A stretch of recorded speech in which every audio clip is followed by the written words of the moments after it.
You are my best friend I've got. Your friend, Sarah. I had just happened to walk into a greeting card store, and right when I walked in, they had the book on display. I looked in the front of the book to see what it was about, and then looked at maybe 1 or 2 letters in the book, and the last page I looked at was my letter, and I found my handwriting. And I kind of just stood there and looked at it for a second and just couldn't even believe it. And then I saw my name at the end, and it really hit me that this was real and it was my letter. And I was about 8. My parents were in the process of getting a divorce, so my mom and I had moved to Indianapolis. We used to live in a really small farm town, and so it was a bit of an adjustment for me that year. It was just a rough time for me as a child.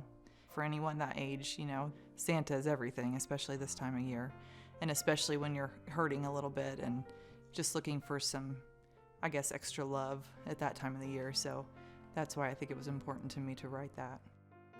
I think when we're reading the letters, you can definitely see that all the children consider Santa their best friend, and they can talk to their best friend about things that really are heavy on their minds. It's hard to read some of those letters, especially when Christmas time is supposed to be the happiest time for everybody. And you always want to see somebody to be really happy. One packet of letters we got was from a nursing home. The first letter in the package was written in a very spidery hand by an old man. And it read, "Dear Santa, please tell my son to bring my grandchildren to visit me. I want so to see them before I die."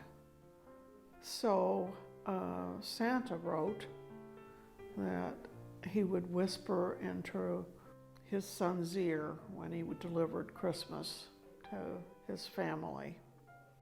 I mean, when people write letters, they open their hearts. I mean, they say how bad their life is. It's almost like Santa's a psychologist, a priest, a minister, everything wrapped up in one.